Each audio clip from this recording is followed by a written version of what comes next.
नमस्कार राम मंडळी, माझ्या चॅनलमध्ये तुमचं स्वागत आहे।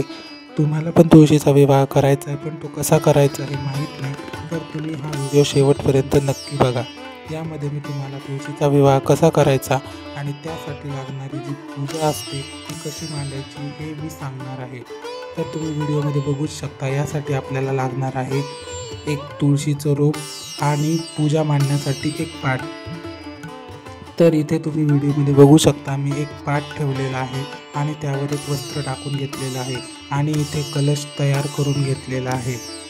नंतर मी इथे तांदळाचे 2-4 दाणे टाकून त्यावर कलश प्रस्थापित करून घेतला आहे। कलश हा उजव्या साईडला असावा याची आपण दक्षता घ्यावी। त्यानंतर स्वस्तिक जे आहे ते मी इथे पाटावर ठेवून घेतलेलं आहे। तुमच्याकडे नसेल तर तुम्ही नाही ठेवलं तरी चालेल। त्यानंतर तुळशी विवाहासाठी ज्या गोष्टीला महत्त्व असतं जसं की आवळा, बोरं, चिंच,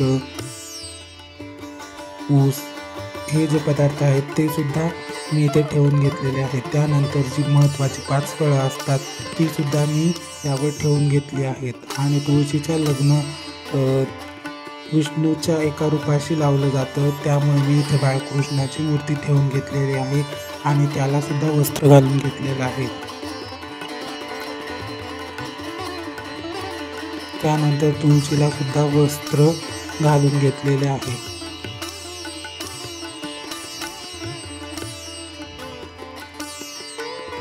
नंतर थोडी फुलांची सजावट मी इथे करणार आहे। तुम्ही व्हिडिओमध्ये बघू शकता तुळशीचं जे रोप आहे त्याच्याच बाजूला मी फुलांची अशी सजावट करून घेतलेली आहे। त्यानंतर तुळशीला सुद्धा 2 फुलं अर्पण केलेली आहेत आणि मग कलशावर सुद्धा एक फूल ठेवलेलं आहे। त्याचबरोबर गणपती सुद्धा आपल्याला या पूजेमध्ये ठेवायचा आहे, कारण आपण कोणत्याही शुभ कार्यामध्ये गणपतीला विशेष महत्त्व देतो आणि गणपतीला शुभ कार्यामध्ये नेहमी पूजलं जातं, त्यामुळे गणपती सुद्धा मी इथे ठेवलेला आहे आणि गणपतीला सुद्धा एक फूल ठेवलेलं आहे। त्याचबरोबर बाळकृष्णाला सुद्धा एक फूल मी ठेवलेलं आहे। तुम्ही देखील व्हिडिओत जसं दाखवलं आहे तशाच प्रकारे घरच्या घरी तुळशी विवाह करू शकता। तुळशी विवाह करण्यासाठी फार काही करण्याची आवश्यकता नाही, आपल्या परीने आपण जसे जमेल तसे तुळशी विवाह घरच्या घरी सुद्धा करू शकतो। शेवटी या गोष्टीमध्ये भाव महत्त्वाचा आहे, त्यामुळे आपण तुळशी विवाह घरच्या घरी सुद्धा अगदी सोप्या पद्धतीने करू शकतो। त्यानंतर मी इथे रांगोळी काढून घेतलेली आहे। तुम्ही व्हिडिओमध्ये बघू शकता। व्हिडिओमध्ये काही कारणास्तव पूर्ण आलेले नाही रांगोळी, पण मी पुढे तुम्हाला व्हिडिओ दाखवेल त्यामध्ये तुम्हाला ती नक्कीच दिसेल, त्यामुळे व्हिडिओ तुम्ही शेवटपर्यंत नक्की पहा। अशा प्रकारे मी इथे रांगोळी काढून घेतलेली आहे।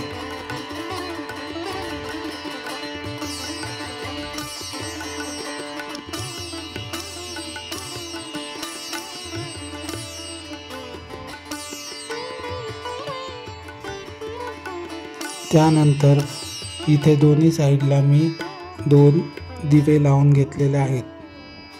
ते सध्या व्हिडिओमध्ये दिसत नाही आहे, परंतु पुढे मी जेव्हा पूर्ण व्हिडिओ दाखवेल तेव्हा त्यामध्ये ते तुम्हाला नक्कीच दिसेल। आणि जी समईवरती ठेवलेली आहे कलशाच्या शेजारी ती सुद्धा मी लावून घेतलेली आहे। त्यानंतर तुम्ही या धूप दीप वगैरे लावून घ्यायचे आहे। मी इथे अगरबत्ती लावून घेतलेली आहे। गणपतीसाठी दुर्वा सुद्धा मी इथे ठेवलेला आहे।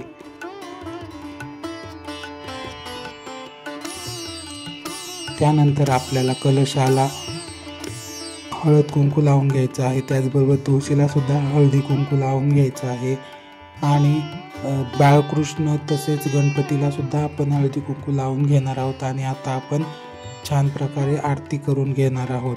तर तुळशीचे लग्न करण्यामागे किंवा तुळशीचा विवाह मागे एक कथा आहे.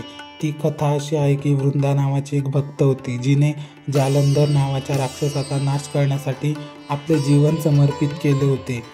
आणि जालंधराचा पराक्रम थांबवण्यासाठी त्या वृंदाने आपले सतीत्व धोक्यात घातले होते. म्हणजेच तिने स्वतःला अग्नीमध्ये झोकून दिले होते आणि त्यामुळे तिचा मृत्यू झाला. आणि तिच्या मृत्यूनंतर भगवान विष्णूंनी तिला तुळशीच्या रूपात तिचा पुनर्जन्म दिला. आणि त्यामुळे तुळशीचा विवाह कार्तिक महिन्यामध्ये आपण साजरा करतो. तसेच हा तुळशीचा विवाह करण्यामागे अनेक फायदेसुद्धा आहेत. तर तुळशीचा विवाह आपण जेव्हा करतो तेव्हा असे मानले जाते की या विवाहामुळे भक्तांना घरातून येणाऱ्या ज्या अडीअडचणी असतात किंवा ज्या निगेटिव्ह एनर्जीज असतात त्या घरातून दूर जातात आणि आपल्या घरामध्ये सुख, शांती आणि समृद्धी येते. त्यामुळे आपल्या भारतीय संस्कृतीमध्ये तुळशी विवाहाला खूप महत्त्व आहे आणि बऱ्याच ठिकाणी हा तुळशी विवाह केला जातो. इथे तुम्ही व्हिडिओमध्ये बघू शकता. अशा प्रकारे आरती झाल्यानंतर आपल्याला एक पांढऱ्या रंगाचं अंतरपाट धरायचा आहे आणि शुभमंगल सावधान असं म्हणून आपल्याला तुळशीचा विवाह करायचा आहे. तुम्ही आता व्हिडिओमध्ये बघू शकता. अशा प्रकारे मी तुळशीच्या विवाहाची संपूर्ण पूजा मांडलेली होती आणि अगदी साध्या आणि सोप्या पद्धतीने मी घरातल्या घरात तुळशीचा विवाह केला होता.